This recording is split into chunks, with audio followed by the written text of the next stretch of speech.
Hi, my name is Jenny. I'm a third year computer science student and I'm the VP outreach for Wix. Hi everyone, my name is Cindy and I'm currently a third year computer science student at Ryerson and I'm the VP Careers and Outreach at the CSU. So just to let everyone know that our event will be recorded.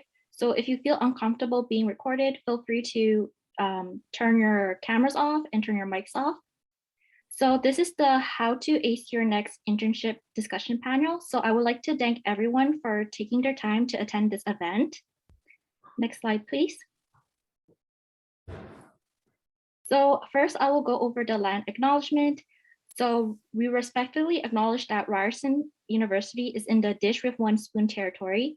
The Dish with One Spoon is a treaty between the Anishinaabe, Mississaugas, and the Haudenosaunee that bound them to share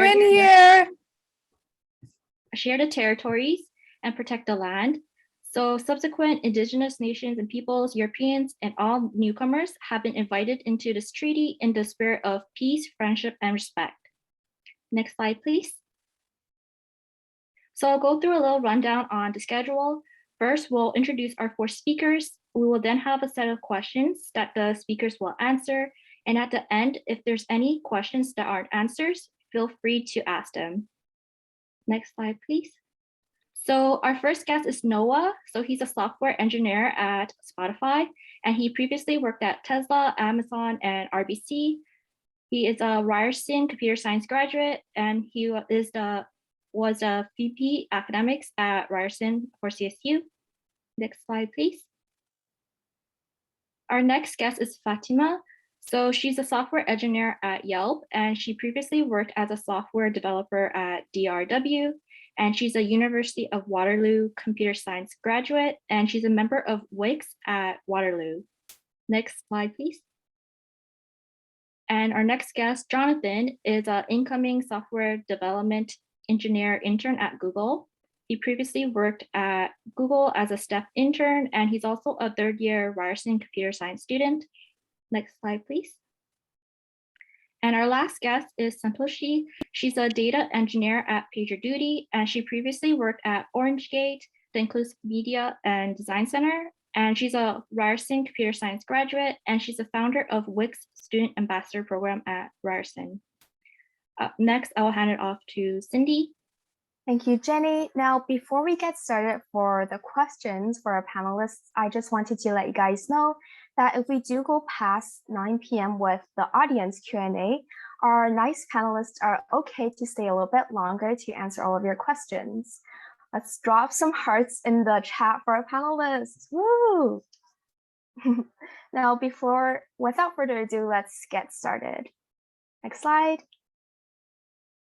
So the first question is, what do you put on a resume when you have no experience? This is a lot of questions we're getting from our first years that are really interested in this.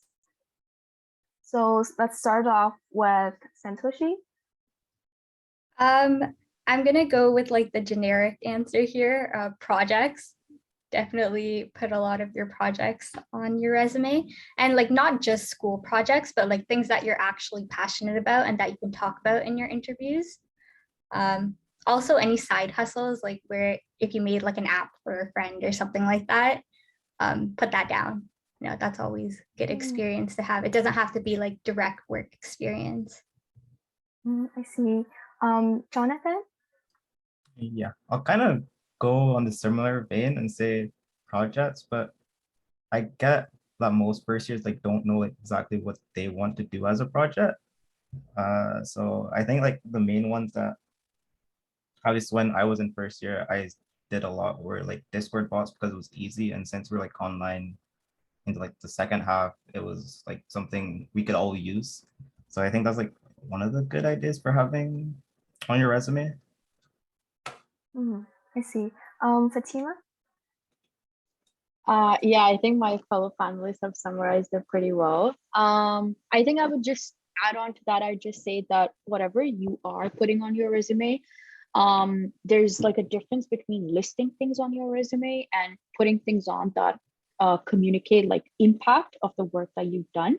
So yeah, it's always important to kind of make that distinction, because I have come across a lot of resumes where, you know, people are doing some amazing work, but they're unable to communicate the impact that their work is having. And that's what kind of differentiates like, you know, a list of things that you've done versus a resume that actually communicates impact. Very insightful. Noah? I mean, yeah, what everyone else said was pretty on point. I think when you have nothing, you definitely want to like oversell the projects you have. Like almost listing your projects like jobs, like with multiple bullet points is always good to like kind of fill in the space. You know, make sure you're making the borders pretty small and stuff like that. I do also think like getting involved in clubs and then having like a volunteering section definitely helps. And then, you know, like it's not a huge deal, but you know, if you have nothing, putting your GPA, if it's a pretty good GPA, like can also like kind of, you know, shine a little bit. Well, albeit it's not always a requirement, but yeah, I think if you have trouble like finding out what projects to do, or you're lazy like I was, going to hackathons is kind of like a good way to like not force you to have a project, but like it like really gives you a lot of incentive to actually complete something that you can like put on your resume. So that helps too. Also, just a quick correction. I work for Shopify, not Spotify. Spotify would be really cool though, but yeah, that's just where I actually work.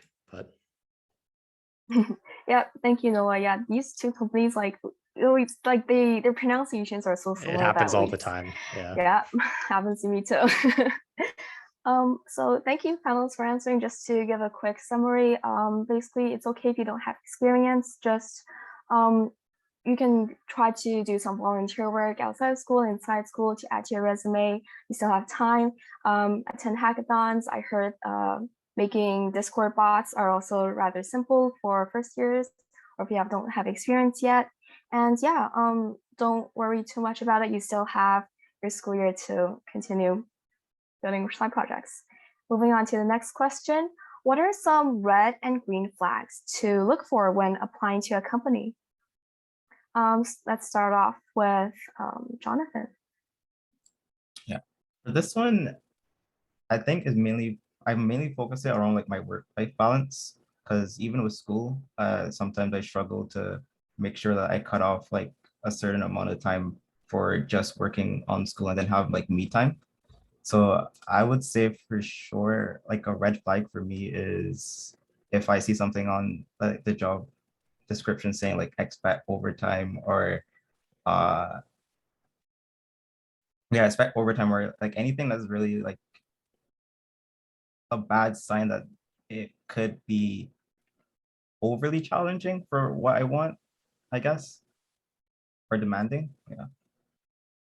Okay. Fatima? Yeah, I think tying into that kind of just like, I think overall attrition rate. So I think that's very important. And I think if it's like a very high, if people are leaving in like huge numbers, then that's kind of indicative of something horribly, horribly wrong with their culture. So I think that should be like a dead giveaway that you should not be considering this company. Always, I would always suggest whatever company it is that you're interviewing with, go to Glassdoor, read the reviews. Those are like quite important, I would say. Yeah, I think it's important to kind of do that due diligence before, because yeah, I think like if unfortunately, and sometimes it does happen, if you know do end up at a company where you know it's not the greatest culture, then it can have pretty long lasting and damaging impact on you. So yeah, I think it is important to kind of do that due diligence before. Awesome. I'm always on Glassdoor checking out company reviews. Next, Noah?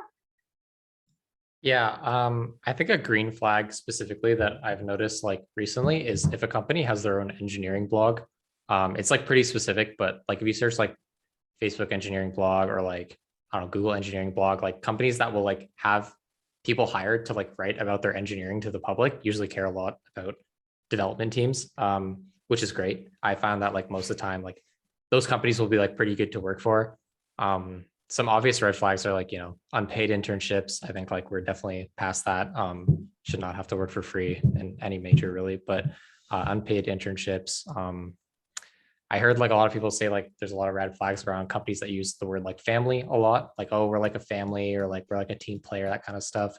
Or like more like later into your career, if they're like very, very like unwilling to talk anything about salary or like compensation, like even like anything remotely related to that. This isn't as important like in your beginning internships, but that can also be like a red flag too. But yeah, Glassdoor, Reddit, Blind, all those things can like be your best friend to find out like what people really think about that company. But +1 to the engineering blog. No, I think that's a great point. Yeah.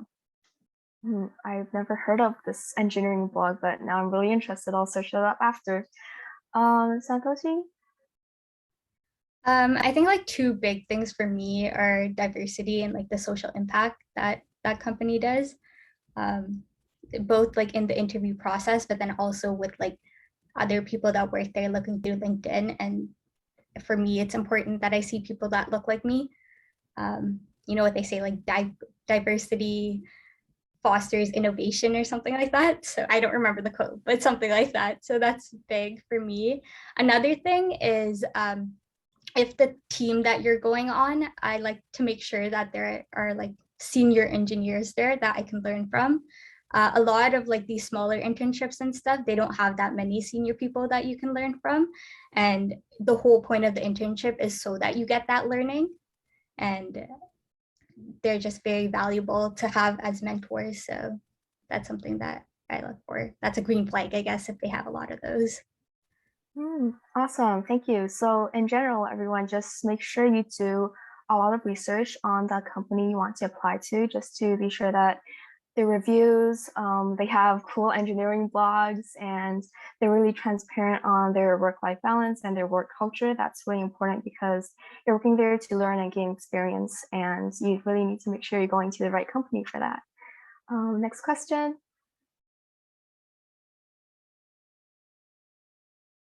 Next slide.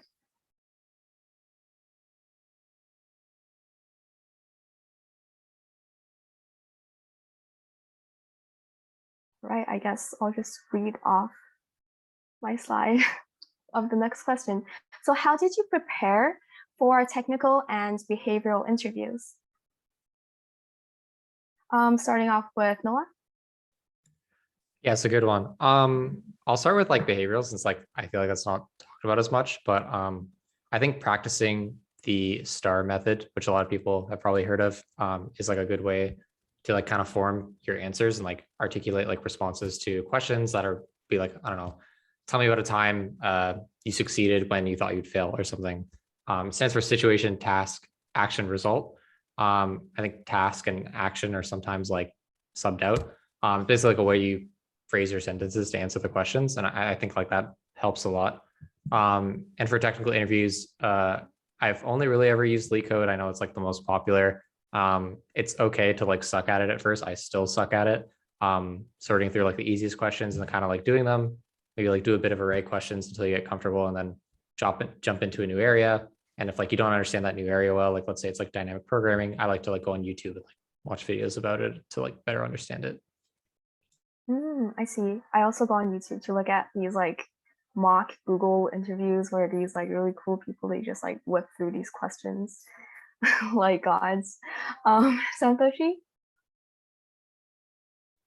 Yeah, LeetCode. I think like also for like behavioral things, something that I do is I make sure that I read up on my resume before the interview, and like I have like the resume that I send to places that I'm applying for, but I also have like a more like granular or more detailed resume where it kind of like goes into detail of everything that I've done. So I like to read through that so that I have the points at the top of mind when I'm doing my behavioral interviews, and they go like, oh, when's the time when you encountered this? You know, it's hard to remember that if you don't have that at the top of your mind.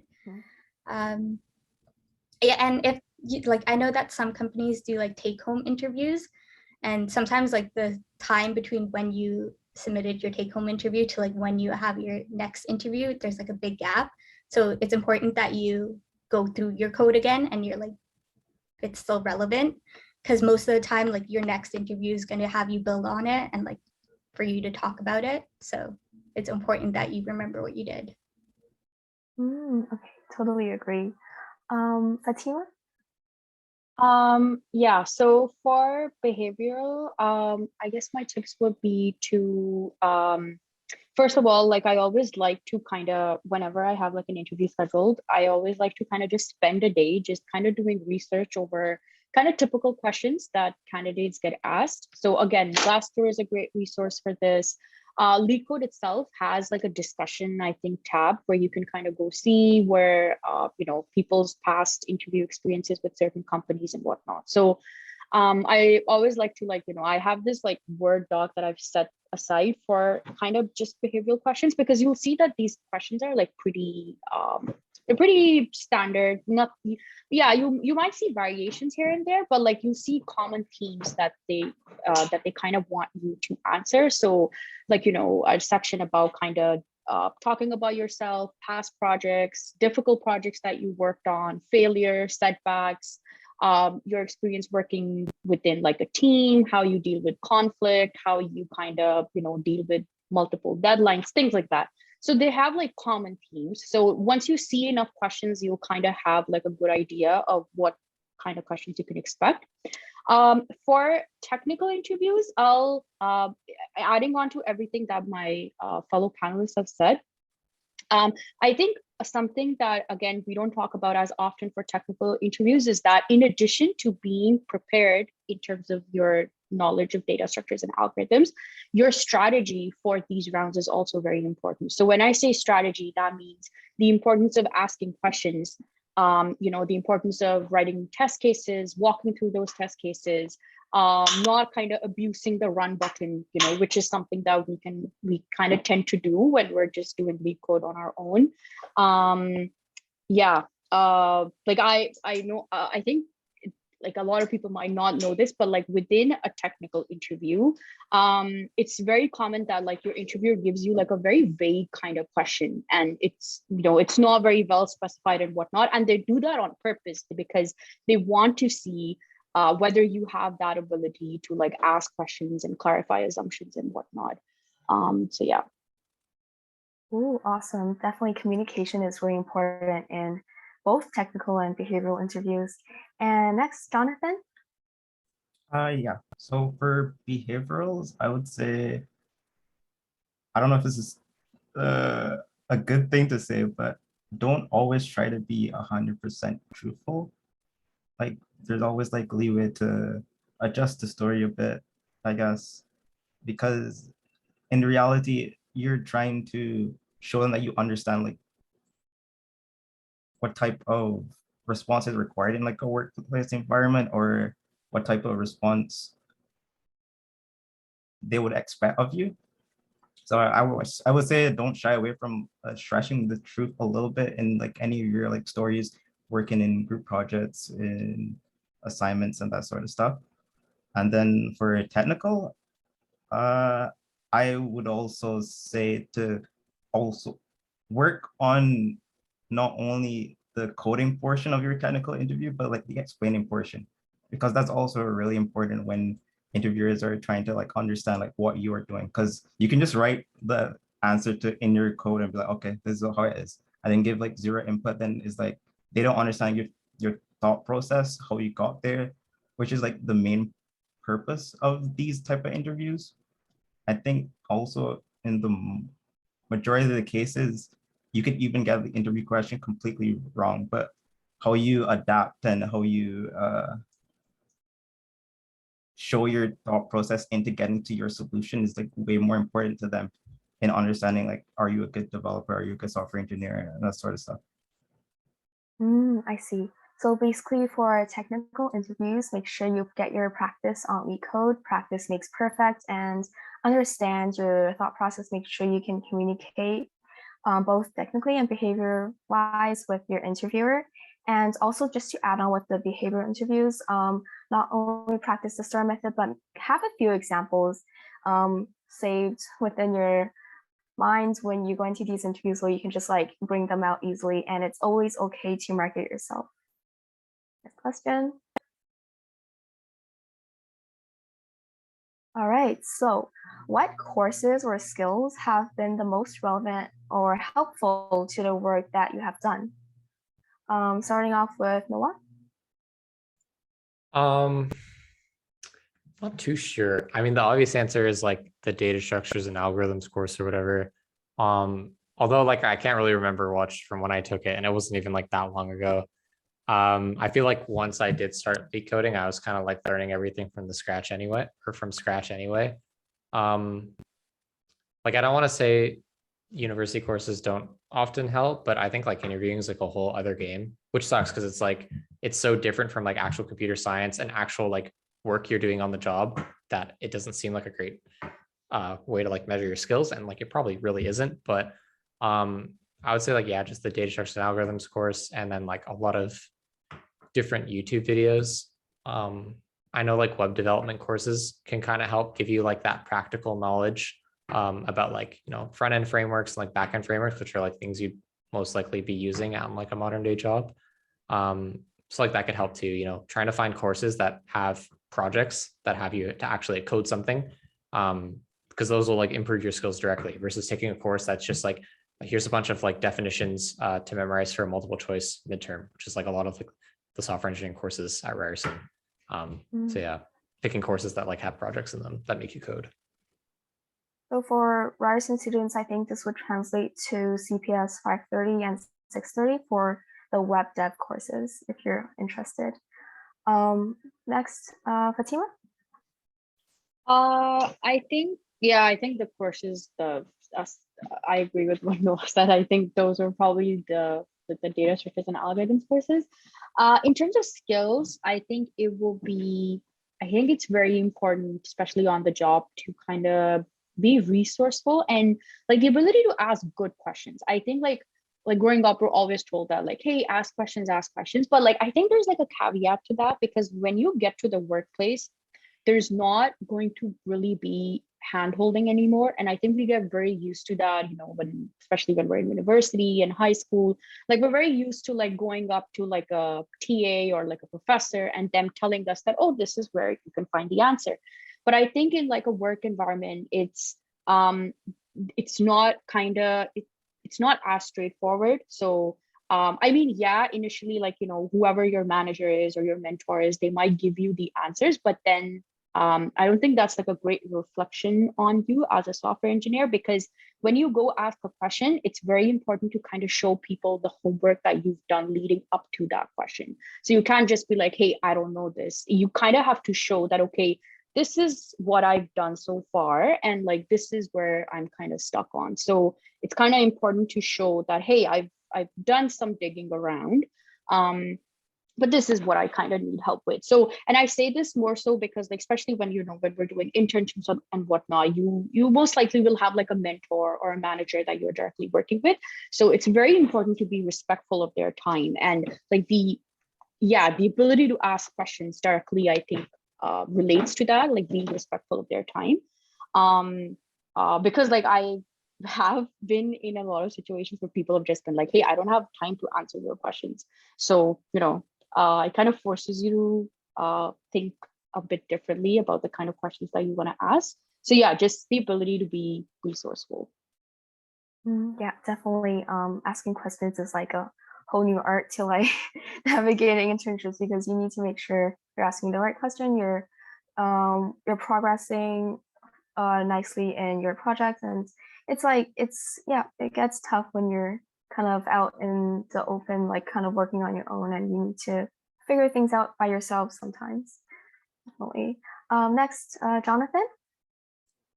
Yeah, for this one, like mainly two courses, I guess, which is like CPS 847, which is Intro to Startups. I think that that's really good to get you involved in like what usual startup like workflows are like. So there's like Agile, there's Scrum, then there's like continuous integration and development, which is some topics you kind of cover likely in I think one other course, Intros to Software Engineering, but seeing the actual tools being used is kind of different from just seeing the theory in that course. So I think that's kind of important.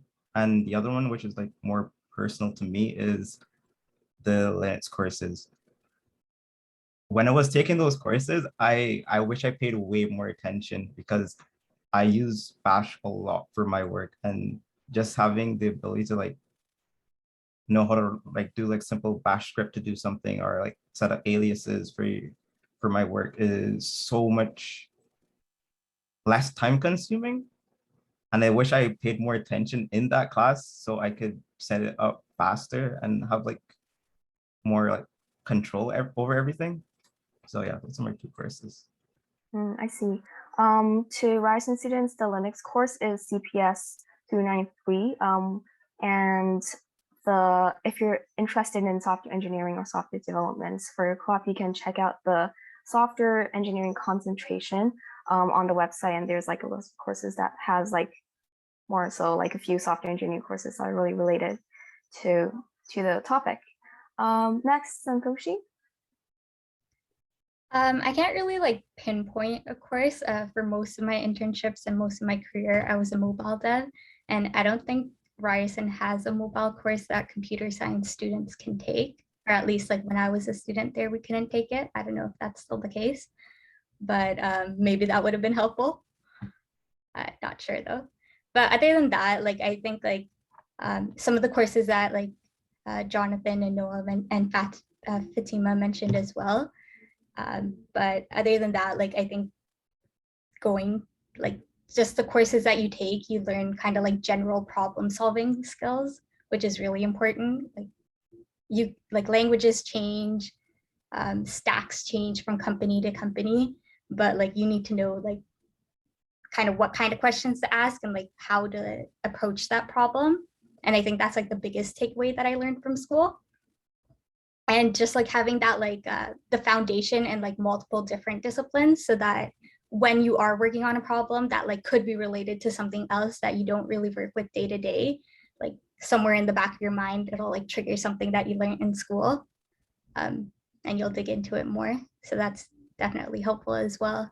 And also like another thing is using the courses to kind of learn what you like, or like figure out what you like. I know that towards the end of my schooling,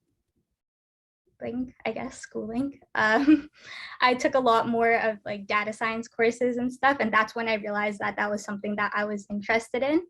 I didn't go back to school for that because I didn't want to stay in school for longer, but I did learn on the side. And that's kind of how I made my transition into data engineering now. So it's definitely important knowing what you like as well. I see. Again, for Ryerson students that are possibly interested in data science, we have our new data science course CPS 521 if you're interested. And yeah, let's continue on to the next question. So what are some challenges you faced during your internships, and what steps did you take to overcome them? Let's start off with Fatima. Oh, this is a tough one to answer. Honestly, if I'm being very, very upfront, I've faced like straight up gender discrimination. But unfortunately for me, at the time, I was only like a second year student, and I was so kind of, I think I was just like in such a kind of state of shock that I didn't really know what to do. Yeah, so I didn't really, I don't even think I realized how bad it was until I left that internship. So I mean, I learned a ton from it afterwards, but I think during it, it was just horrible. Other than that, what other challenges? I think I have something that I did kind of learn the hard way was that it's very important to kind of set expectations right at the beginning of whatever it is that you're doing. So whether it's like a full-time job or an internship, I think that's always something very important. I think with an internship, our assumption kind of is that, oh, we'll get like this evaluation at the end of 4 months, but I think that's not the right approach to it, because like when you have that conversation at the very beginning, I think that does a couple of things wonderfully. One, it kind of communicates to your manager that, hey, okay, this is someone who actually has some kind of like a career trajectory in their mind. They're hoping to get something out of this experience. They're, you know, they're very strategic about it. Secondly, I think it kind of opens the floor for that conversation, right? So you can continue building on that conversation. It gives your manager more opportunities to give feedback to you over the course of an internship, as opposed to you finding out that, oh, you weren't doing well at the end of 4 months, at which point you really can't do anything. So yeah, I think that was like something that I experienced. So yeah. So communication, once again, is really important, and I'm really sorry that you faced gender discrimination on your second year. That's basically like the first co-op, and that really sucks because you're still new into it. You're probably really excited about getting the work experience, but it just had to happen. To anyone that are starting their internship soon or are going back to an internship, if you ever do feel like you're being discriminated by your gender, race, or anything else, I'm pretty sure for many companies, there is resources on their official site where you can report it and get the support and resources that you need. Just once again, do research on the company. I'm pretty sure most companies have these resources. And once again, really sorry that it happened to you. Moving on, that's Jonathan. Yeah. So the usual answer to this question is Imposter Syndrome, which I think I had a ton when I started, because of how I got my internship. A little backstory, I applied to a few jobs at the start of like October, just like getting used to applying and that sort of stuff. And I applied to like some bigger companies, not really expecting anything, but just to do it because like, oh, they're open, they close, you know, they don't close soon, but it's like good to apply early. So I did that. And then getting a response and be like, oh, okay, you got an interview. And then after going to that interview, like, oh, okay, we want you to work for that. And going through those stages, it really, you constantly reinforce in your mind, like, oh, I'm not meant to be here. Like, this is a mistake and that sort of stuff. I would say for sure, imposter syndrome was one of my biggest problems.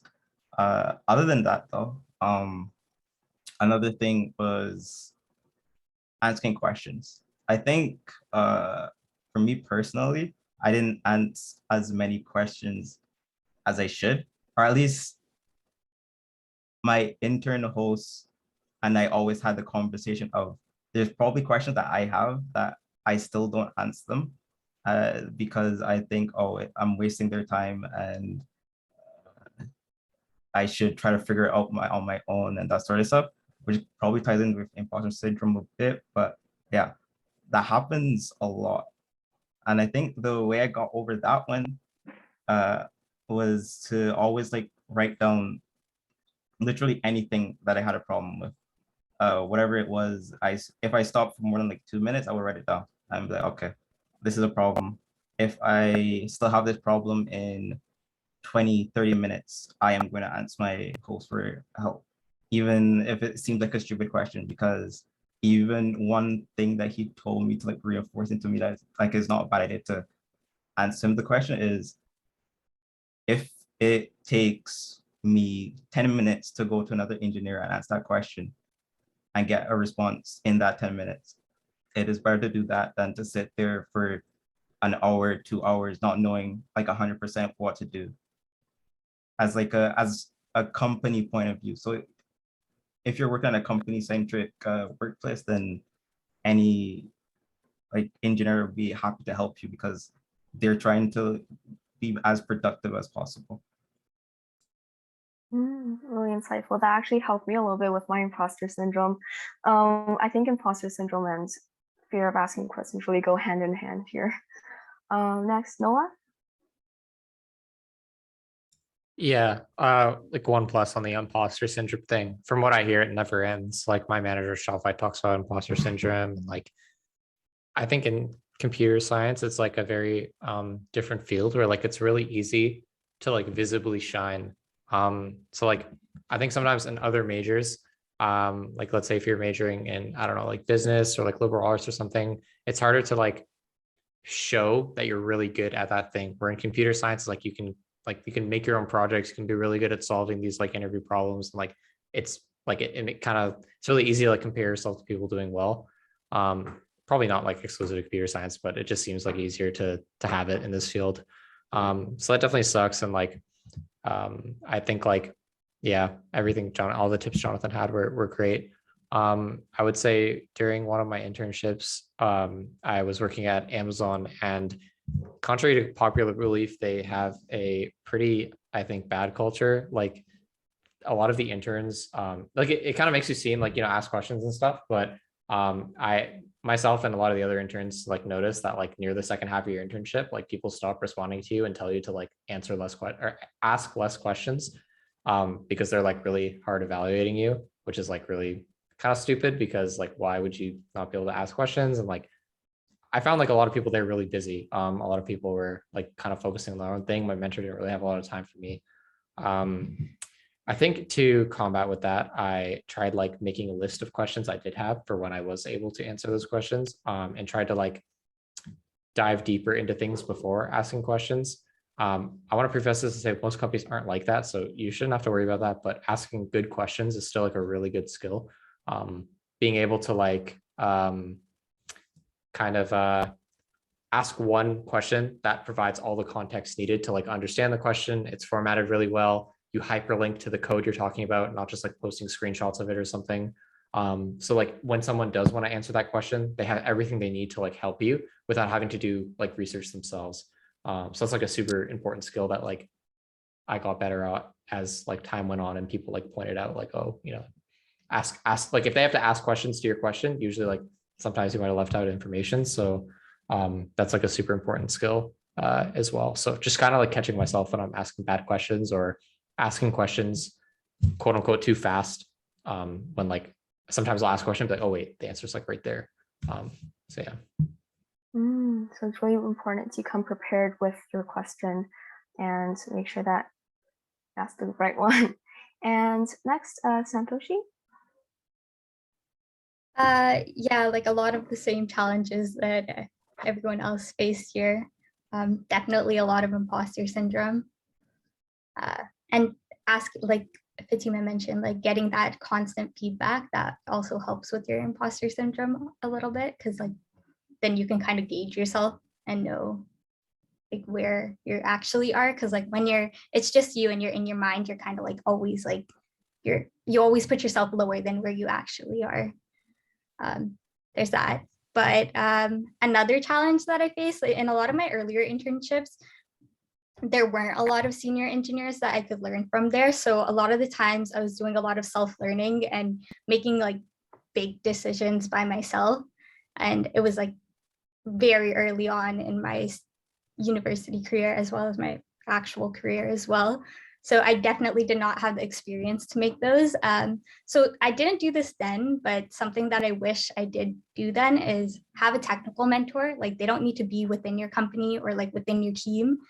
You can just go out and find a technical mentor and ask them questions as well. It obviously, like there are some things you can't ask them because of, can't leave the company, but general questions and like with general learnings, it's good to have.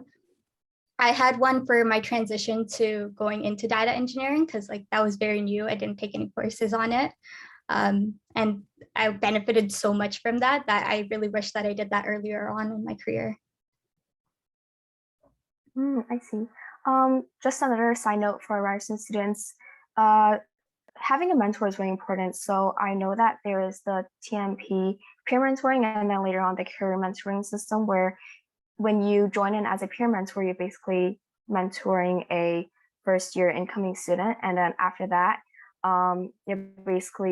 you're entered into the career mentoring program where you're matched with a professional from your industry and they can mentor you in basically your career and co-op development journey. So that's something you should definitely look into. It's a really nice resource.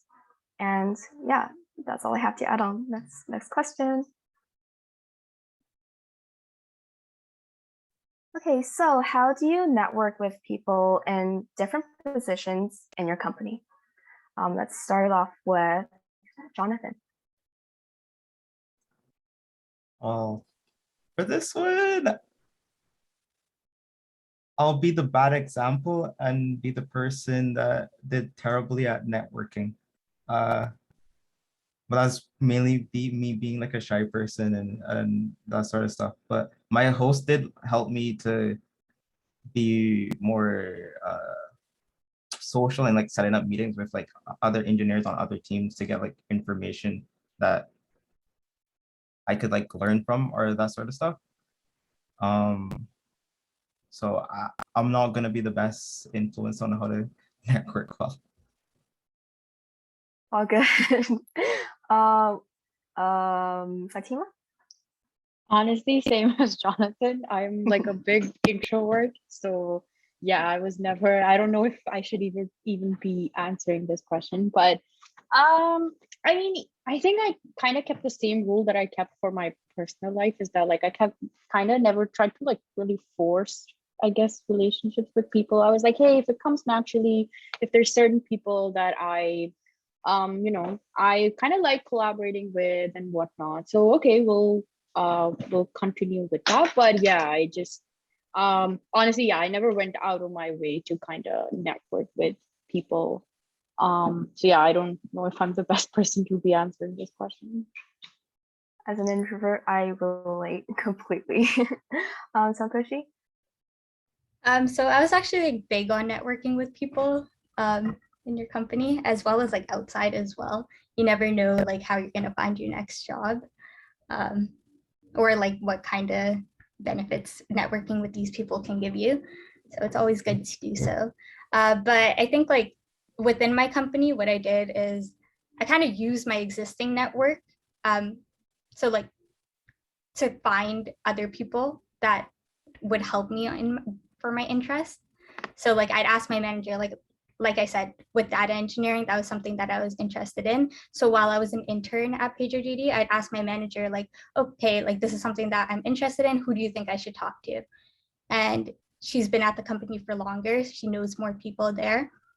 So she'd give me some suggestions and then I'd message them and ask to set up a one-on-one with them and then go into the one-on-one with a plan. Like, I don't want to waste these people's time. They're taking time out of their busy schedule to meet with you. So go in there with a plan and what you want from them. And yeah, and then like, kind of like continue that connection. Like sometimes you might not need anything from them then, but like it's always important to continue that conversation connection as well. Even if you leave the company, it's important to continue that connection. But yeah, I recommend, and also like, you know, finding different mentors throughout the company as well. Recommend doing that too. Wow, I could never ask to go on a one-on-one with a person. I would literally just like freak out. That's yeah, no, I just want to mention I'm an wow. introvert too. So like it was definitely me like pushing myself out of my comfort zone. A lot of pushing myself out of my comfort zone. But yeah, I think like it's beneficial for sure if you do so. Definitely. That's really good for you. Yeah. Noah? Yeah, I think I'm an extrovert. I think I used to be an introvert, but maybe recent years I've changed. So I like enjoy having a lot of companies will just call them coffee chats because that's like, you know, kind of like it's just super casual. So like when I was an intern, a lot of people would set up coffee chats with me on my team, but like sometimes I would set up coffee chats with other people. I remember at Amazon at the time I was interested in like potentially doing grad school. I didn't have doing that, but I had a coffee chat a couple times with this guy who was like a recent PhD graduate and he was doing like some researchy stuff on like his work always sounded really interesting. So we just meet up and this is when things were in person. So it was easier to like just go and like actually like have a coffee and stuff. But yeah, I was like found it like pretty fun. Sometimes they're awkward, like in all honesty, like you just sit there and then like people are waiting, like who's going to talk first. But just scheduling like short little chats, like maybe 10, 15 minutes, so you're not pressured to like talk the whole 30 minutes definitely helps. Some company Slacks like have bots that will like match you with someone every 2 weeks to like prompt you to talk with them. Those are always great because like it kind of gives you like initiative to do it. But yeah, like definitely reach out to people like on your team and like maybe even around your team. Because like the industry, as like people become more senior and senior, as they get more and more experience, there's way less engineers and people are always passing out referrals to each other because in all honesty, like a lot of companies will give you a lot of money for referring a full-time candidate. So a lot of people, if you've met with them before, they will be happy to refer you, especially if you've worked with them. And that's not guaranteeing a job, but that helps you get like that first round interview, which you might not have been able to get because the first round is like half the time it's about luck. It's just if they've seen your resume. So yeah, just like try and push yourself out of your comfort zone to set those like random 15-minute chats. I think networking outside of jobs is kind of overrated, like networking events and stuff. I never had success with that when I was an undergrad. I always hated them. I was like very anxious, just like randomly selling myself to people. But I think like networking within your company can like be pretty helpful. Awesome. And even if you're too scared to go up straight ahead and set up that coffee chat, you can always start off by messaging them on Slack or just adding them on LinkedIn, just to kind of familiarize yourself slowly with them and then build up to the chat if you're an introvert or just shy. Next question. All right. So have you taken a course during a work term? And if so, was it manageable? Like, was it easy to balance between work, course, and also life? And would you recommend others to do the same? Let's start off with Santoshi. So I have taken a course during a work term. It was a liberal and it was in Chang school. So like, I think I did one online and one like after hours. But it was manageable. You could do it, you know, you could definitely do it. But yeah, I think that like, if you don't need to do it, then like, I don't know what I gained from doing that, you know, like I could have just stayed in school for longer, but yeah, like if, I don't know, if you don't need to, if there's no benefit to you, then I don't think you should. It's not worth it. Okay, I see. Next, Jonathan. One of the conditions for my internships were that I couldn't actually do one of the courses at the same time. But if I had the choice, I probably wouldn't, because for me at least, after like a day's work, I am tired. I want to get out. I want to just relax. I don't want to think about even like for upper liberal or like lower liberals where it is not in the same field. I just don't want to think about work. So for me personally, I stay away from. I see. Noah. Yeah, I agree. I think taking a course like sucks when you're working as like an intern full time. I did it like a couple times. I did it once with a night school liberal, which was pretty decently manageable, partially because it was, I think it was the astronomy one, which I remember reading on Reddit was really easy. And it thankfully it was not a ton of work. But when I actually had to like write a paper, it was like very stressful. Like after, you know, eight-ish hours of work or being at work, I really did not want to come home and write a paper. So that sucked. And I don't know why I thought I was like too good. And like during my first internship, I was like, I'm going to take calculus 2 over the summer while I'm doing my internship because I needed math. That was a huge mistake. I almost failed that course. Dr. Ha almost failed me. So like definitely don't take anything too hard. I had a friend named Roni, some of you might know him, who also interned at Amazon. And he was doing like 3 courses while he was interning at Amazon. I have no idea how he managed that, but like we didn't see him while he was doing that. So yeah, I don't think it's manageable. I don't think you should do it if you don't have to. If you're like full just transparency, if your co-op is like you're not doing a lot of work and like you don't like the work that much and you know you're not going to return there again, you can try doing it like I worked at RBC and like I didn't do much work and I really disliked the job. So I didn't mind as much like doing an internship while doing that. But like if you're trying to shoot for that full-time offer, return internship offer, you want to make like meaningful connections, I would not recommend it. I see. Taking Calc 2 over the summer. Oh my god. Okay. Last but not least, Fatima. Yeah, I agree with what everyone said. I'm actually doing a part-time master's, so for sure, do not. Yeah, I don't think it's. I mean, I wouldn't say it's not worth it because then people can be like, "Why are you doing a master's?" But yeah, like I guess like the balance in my life is legitimately always hanging on by a thread because like when you're working full time, then like whatever little time you have afterwards and your weekends, they go into school. So yeah, it's not a fun experience. Agreed. I see. So everyone's against taking courses unless you really want to. All right, next question. So what helped you make the most out of your internship and what advice would you give to students for starting their first internship? Let's start off with Noah. I think I think I made the most out of my internships, which this is going to seem obvious, but like during the internships, I was like pretty confident I might have wanted to potentially come back to. I knew when I worked at Tesla and Shopify, I like found the companies really interesting and like that would be somewhere I'd want to return full time, especially Shopify. That actually have always been a goal of mine. Like when I was in second year, I heard people really like it. While there was like a lot more pressure to like perform to get that full-time offer, it was definitely like super anxiety driven times. I found that like I definitely learned the most during those times. Contrary to that, if you're going to do 5 to 6 or 4 internships, whatever, like most co-op programs, and like you're in your first internship, feel free to like, you know, not take it easy, but don't stress too hard. I think a lot of people like they don't end up staying at like the first place they intern at, which is totally okay. Or sometimes they do, which is also okay.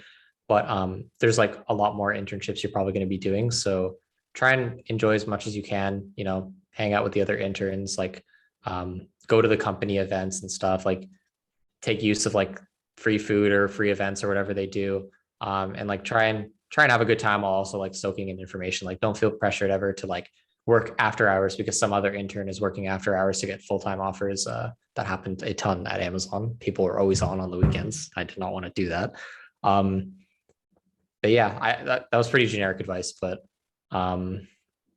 yeah, that's what I would say. Really good advice too. Next, Jonathan. Yeah, I'll say the exact same thing. No point in going like too hard on like an internship if you're not like 100% sure if you want to get like a return offer, but just always try your best though. That's the main thing. I would say also be open to learning anything. For me, at least, I was when I first started my project, I wasn't like 100% sure if I liked it because it was a bit more on like the test side, but I was just like open to it. I just like, okay, this is going somewhere. Let's see where it goes. And then I learned way more skills than I expected to learn. I learned like design. I learned like how more like social skills, like setting up meetings with like other teams to make sure like they agree with like certain changes and that sort of thing. And then by doing that and doing that well, at the end of my internship, I got to do like a mini project at the end, which is more like a lot more coding and like also got to show like my skills there, which is kind of like rewarding, I guess, because it was something I wanted to do. And it just turned out that I got the opportunity to do it. And yeah, also go to all intern events. Those are always fun.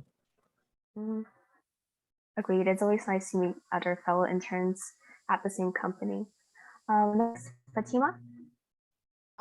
Yeah, I think I'd just go back to what I said earlier in terms of just kind of being like setting expectations from the very beginning, and just being like kind of strategic about your whole approach. So I think, yeah, I think that really helped me. Like, for example, for one of my internships, I knew that I really wanted to work for them full time. So like in the first couple of weeks that I started interning there, I had that conversation with my manager. And the reason why I highly suggest that is because then, like, you know, if you have like a nice collaborative manager, they will kind of, you know, kind of align the projects that you're going to be assigned with your interest as well. So I think it works out well for everyone, right? So even if like you're interested in specific projects, if you want to work with specific technologies, be vocal about it. More than likely your manager will kind of, you know, line things up for you. So you're actually working on things that you're interested in. So yeah, I think like just doing that just kind of structured the whole experience for me. And yeah, I felt more yeah, I felt like my efforts were like very directed. I knew what I was kind of working towards. I see. Once again, communication comes out as being really important here. Next, Santoshi. Yeah, like I definitely agree with what Fatima said. Collaborating with your manager, for sure. I think that's what helped me make the most out of my internship. I had a great manager, and like from the start, I was open with her, and she was also open with me, both with like giving me feedback to make sure I meet my goals, but also like I said, setting me up with the right people that I needed to meet to align with my goals. I like, obviously when you're an intern, new to the company, but also new to the industry, like you don't really have like a clear path or like clearly know exactly where you should be going. So it's important to have those relationships with like senior people, like your manager or other senior engineers at your company, and like so that they can help you kind of create that path for you. But yeah. I see. So communication, connection, and networking, everyone, that's really important here. Okay, so right now we are already at 9 p.m. and kind of went over time with all of these questions and all of these fabulous answers from our panelists. So we will just directly skip our last two questions to the Q&A. So everyone in the audience, our participants, please either unmute your mic to ask your question, or you can type the questions in the chat and I'll just read it out to our panelists. And for our panelists, not everyone has to answer anymore. Like if you want to answer, I guess you can just go ahead. And if you don't, all right, just you can pick whatever answer you want, whatever question you want to answer here. All right, so we have a question from Zadia. You can go ahead and unmute yourself. Hi, so my question is for Jonathan. I remember it said that you did the Google STEP internship, right? Yeah, so I was wondering how the process was like and what you found was the qualifying factors that they looked for in their interns, and you know, like how long does it take, what should be on your application. So I'll start by saying if you are in second year, it's kind of late to apply. But if you're in first year, it's like you have plenty of time to get ready because applications start in October, I think, usually. And that's like the best time for like next year, summer 2023, I guess. As for what they look for,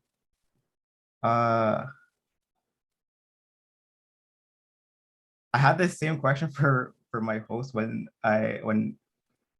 he picked me, because there's like a selection process and hosts get to choose like, okay, they look through all these resumes that pass like hiring committee and they look and see, okay, who do I want for a project and that sort of stuff.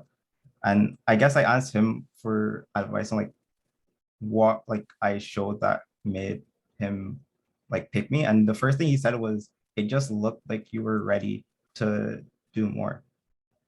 And that got me thinking about the main thing about it is being able to show that, okay, this is what I've been working on and I want to show you this. I want to go to the next step and I want you to help me to get to that next step.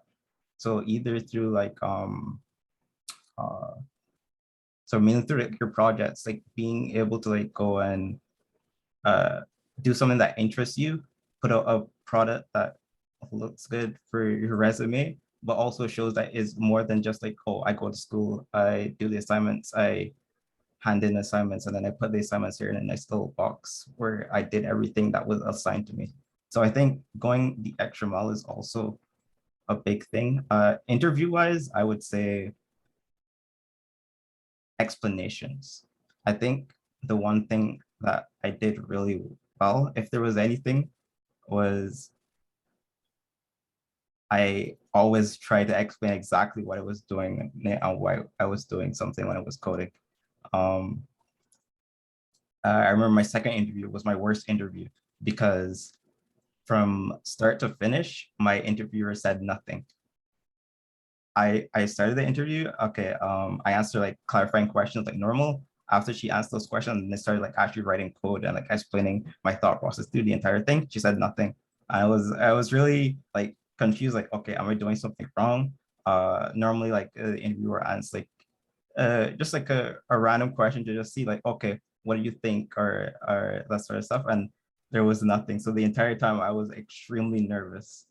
So I but I didn't want to have silence in the interview. So I was always saying to myself, okay, explain what I'm doing, explain why I'm doing it. And then like see if like they would pick up on that and ask me any more questions about how I'm explaining it, I guess. I hope that answers your question. Thank you, Jonathan, for your super in-depth answer. Next up from the chat, we have Yuan asking, is sending cold emails to recruiters worth the time? I can like bite. I don't have much success with it. I feel like a lot of those stories of like, oh, CS is so hot, recruiters will just like approach you on LinkedIn. I think that's like pretty exclusive to like people like way down in the line when you have tons of experience. Like I didn't start, if anything, like I don't get much, but if I get anything, it was like when full-time started. And I think like maybe in my time of sending like hundreds of random LinkedIn DMs or whatever, I got like maybe one interview out of it that I didn't get. So I think like if you've absolutely like exhausted, you've applied to a bunch of internships already, and like you've applied to like everything that seems relevant, you're just waiting. I'm like, yeah, sure. But I personally wouldn't go too hard on it. But it might just be like my unlucky experience. But yeah. I see. Next, we have a raised hand. Mohit, you can just unmute yourself. All right. Hey guys, how's it going? So my question was, so I have a little bit of understanding of like how the industry works, right? In terms of like the interviews, I know Cynthia asked questions about like what type of questions you get asked in the technical aspect. Now, obviously in the technical aspect, it's quite different from the actual work that you do, right? So in terms of the technical aspect, what type of things do they ask? Is it more data structure algorithms like binary trees? Because I've seen some YouTube videos and, and I've heard things and that's what it typically seems like. But how much of that is actually being used in practice? Like, like what you've done. There's just silence there. I can like quickly. How much is it used in practice? Not a ton. Like sometimes, you'll like loop through something or like you'll have like a hash map or some data structure that you've used in interviews. But like most of the time, whenever you work at a company, I feel like it's completely different to like your computer science undergrad, and like you'll probably be learning a new stack every time. And like every company's code base is different and they use their own like classes and in-house stuff. I think as you become more senior down the line, I heard like I don't really know if this is true, but I heard like staff engineers, which is like a very high level of engineer. That's when like, this hyper optimization of algorithms and like how you process information stuff like comes very relevant. Obviously if you're doing like more research related work, it's relevant too, but I'd say like leak code. So like data structures and algorithms type questions are like very common and companies are like doing it more and more.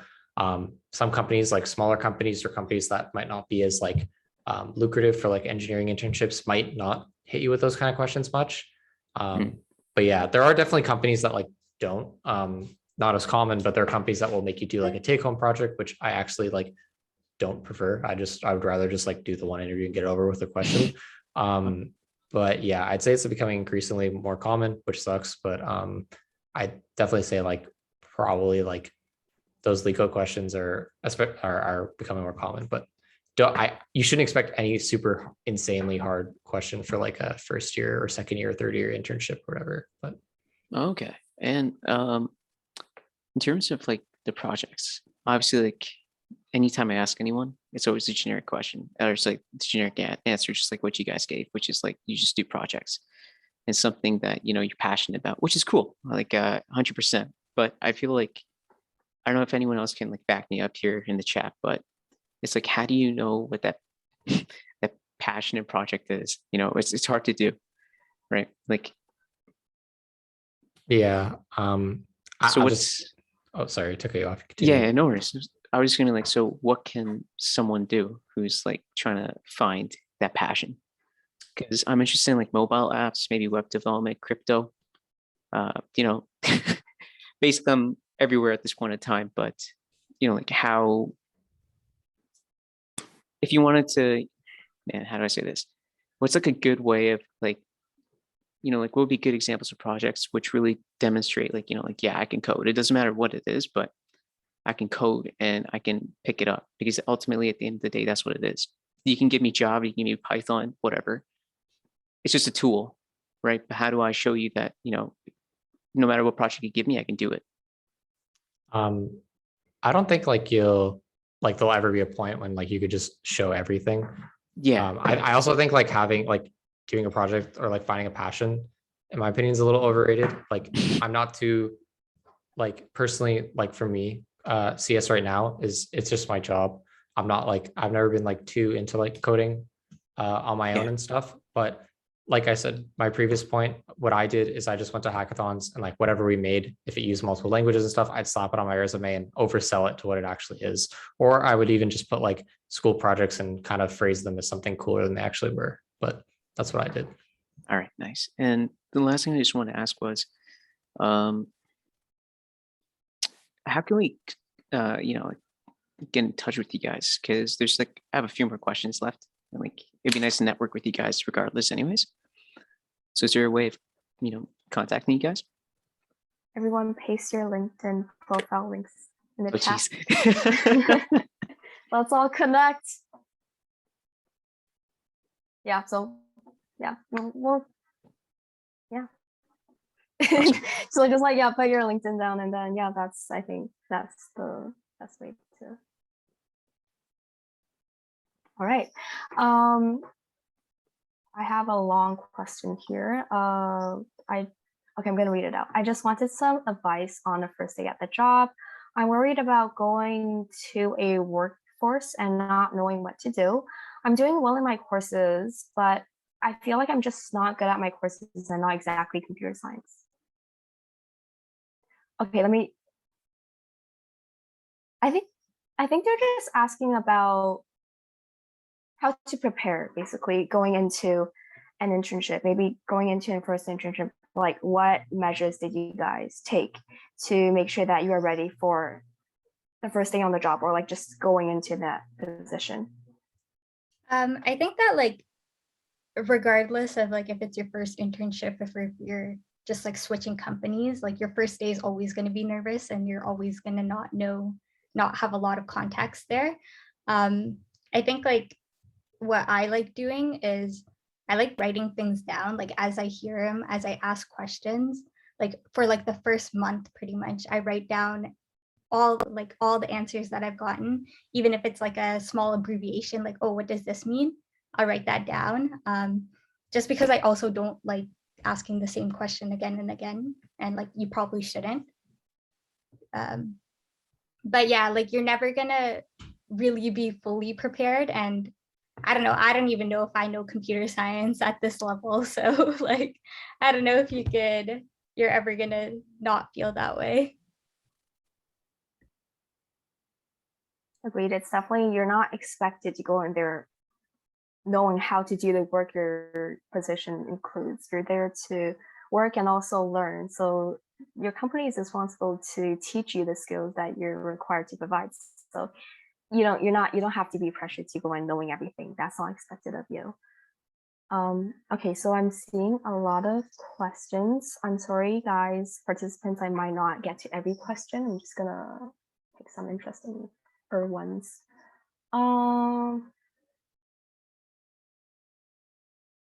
See. Oh, so I have a question here. So what exactly are you allowed to bring with you to an interview in terms of notes or copies of documents? Is it unprofessional to refer to notes if you need to? And how about taking notes?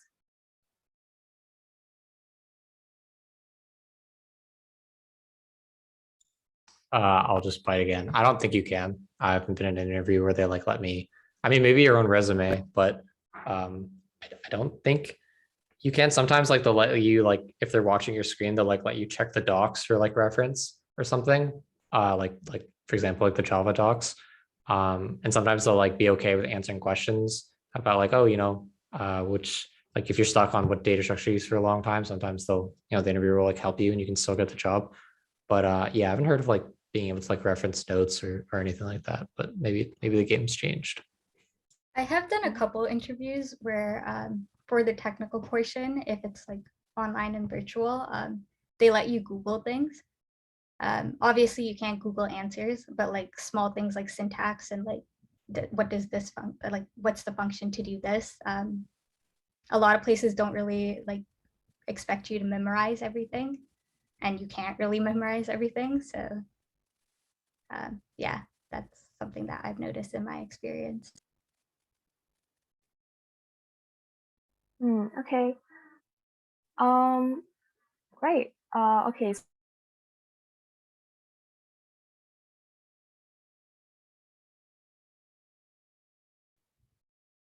I think she froze.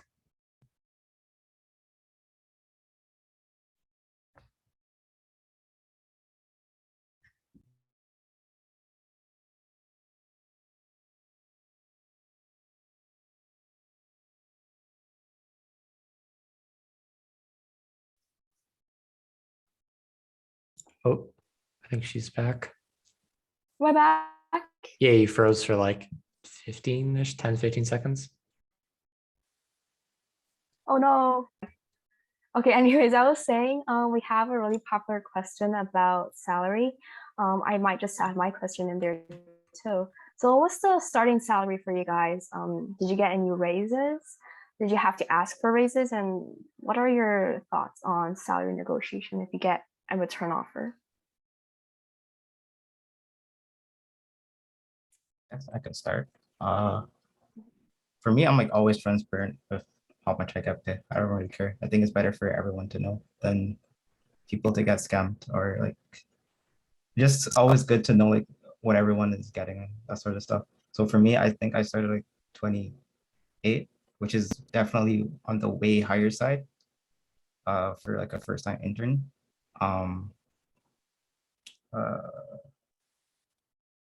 Inflation in Canada is not friendly, and wages haven't gone up much compared to a lot of other like expenses. So that's also a bad thing, I guess. Yeah, I think even going to my next internship, there's like US interns are making $20 more than me in US currency, even though like when you like do the translation for like housing and how much it costs to like find a place to rent, like the difference isn't that huge sometimes. I know California's are really bad, but like some other places it isn't as large. And yeah, I guess that's mainly it. I can go next. I think my first internship, I was making around 30,000. My first full-time job was a really big jump. I made around 110,000. Yeah. So really big jump. I think it is important that you negotiate. I didn't negotiate, and I have still not negotiated any of my raises. I recently got a promotion and didn't negotiate that either. I think like once when it's your first job and when you haven't like made that much money ever before, you're kind of like grateful just for what you're making, but it is also really important that you do negotiate to make sure that you are getting the best out of it. But yeah, I'm hopefully for my next pay raise, I will negotiate and let you guys know how that goes. Sounds good. Yeah, I can go over the internship ones quickly. My first two, I worked as like a research assistant, and then the one after I worked at this company called Q4 Inc. doing like QA. It was like close to minimum wage at the time.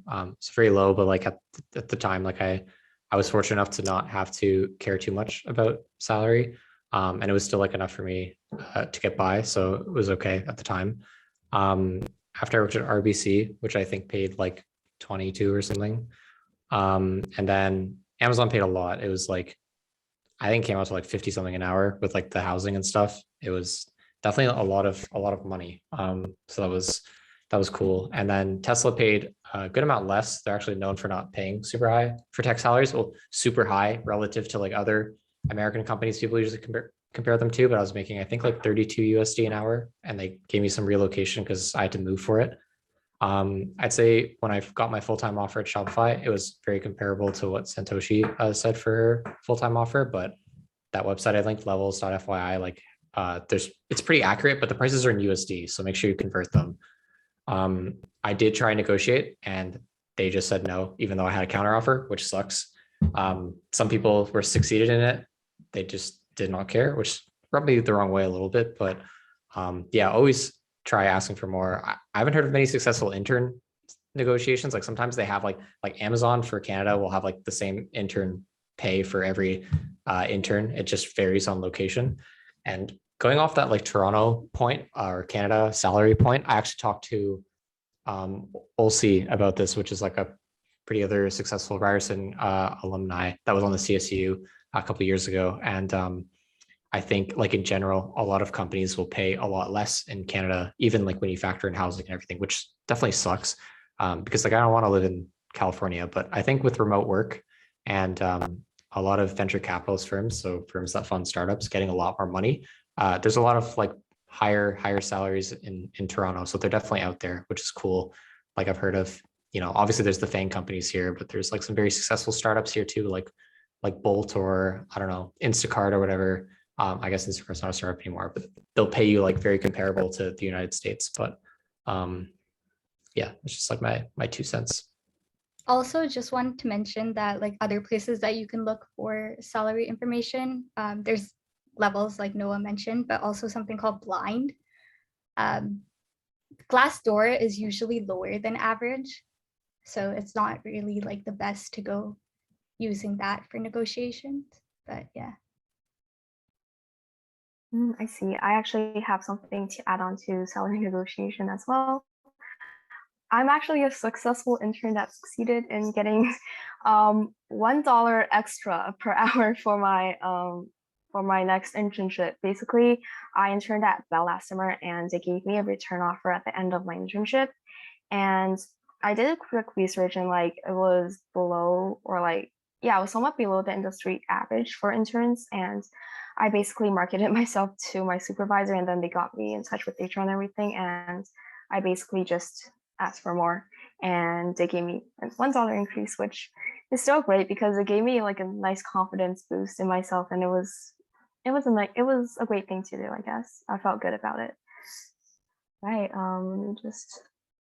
So we're kind of almost half an hour over 9. So I think I'll just ask, I guess, 2 more questions before we end off for tonight. So I'm just gonna go through the questions.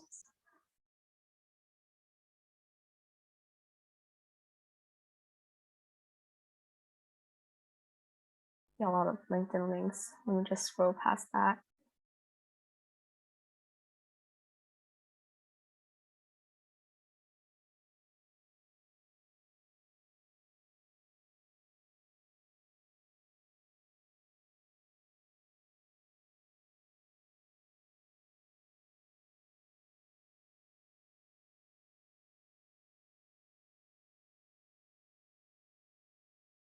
Oh, I have a question. How much should you trade off between your GPA versus other resume building work?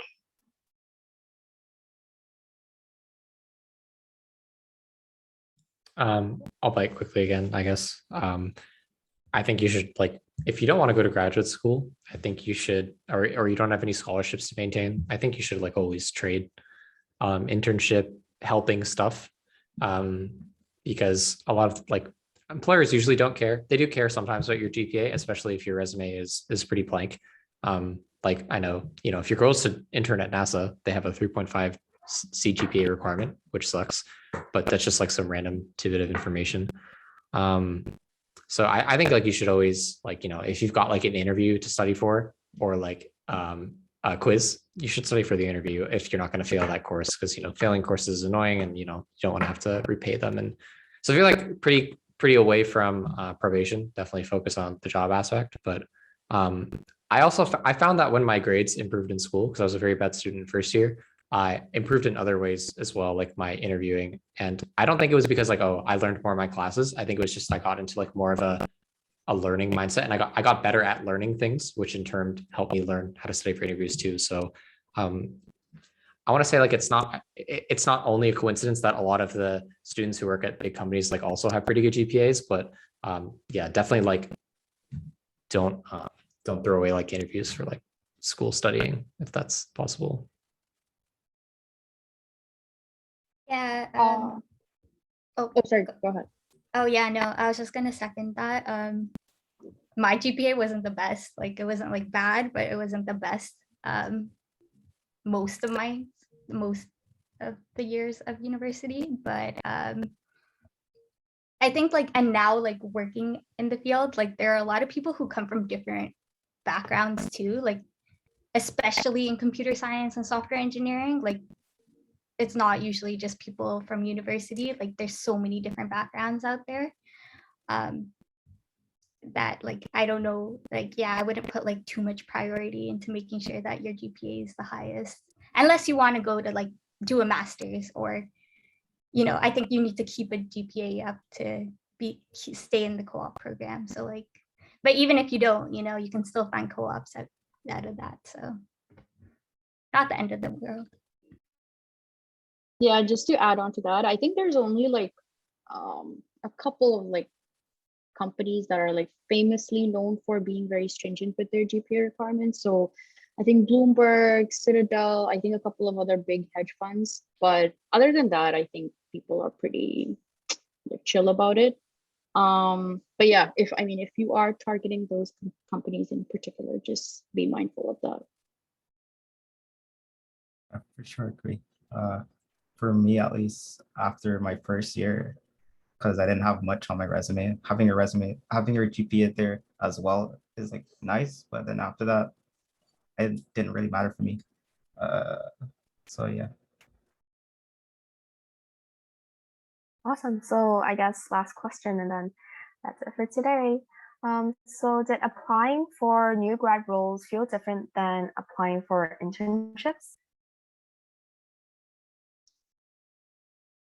I think with new grad roles, I think the process is a lot longer on average. Yeah, if you're looking at like, like a standard, I guess, big tech, there can be anywhere between 4 to 6, I guess, rounds that you're going to do, like including like, I'm including the rounds that you're going to do in your final onsite. So it can feel a lot drawn out. I think with new grad, then it's kind of different because you also have to kind of consider other things. So like if we're talking about compensation, for example, a new grad, like a full-time, I guess, compensation package looks a lot different than what you get as like an intern, because obviously then you factor in benefits, company equity, if your company's offering that, yearly bonuses, starting bonuses, all of that. So there are some other considerations.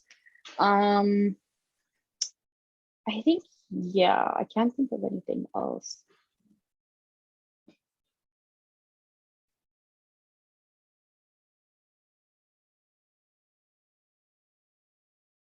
I personally did not interview for new grad because I was scared that it was much longer. So I just tried really hard to get a return offer in one of my internships. But yeah, I know they're like a lot longer, and sometimes there's system design incorporated, which is like another thing you have to study for. So yeah, they're definitely a lot more difficult, which sucks. Yeah, system design is tough. Yeah, that's something that I think is like very, very different. I think that's something that a lot of people are mostly unprepared for. So yeah, I think that is definitely something that's a lot different for like a new grad position versus like an internship. I think as an intern, you maybe might get like an object-oriented design kind of question, but like for sure, system design questions are, yeah, they're challenging. I don't even know what system design is.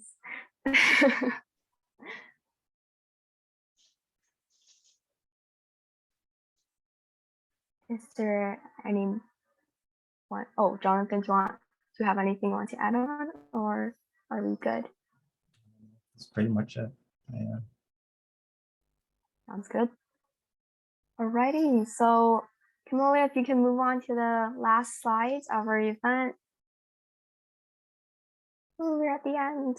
Okay, so a huge thank you to our panelists that came here and answered all of these questions for us today. I'm sure all of us are now, we know more about what to expect, the entire internship process of, yeah, just the entire internship process. We're well and more prepared and more knowledgeable about it. There's so many resources that's been linked below in the chat, so please do check those resources out and add all of us on LinkedIn.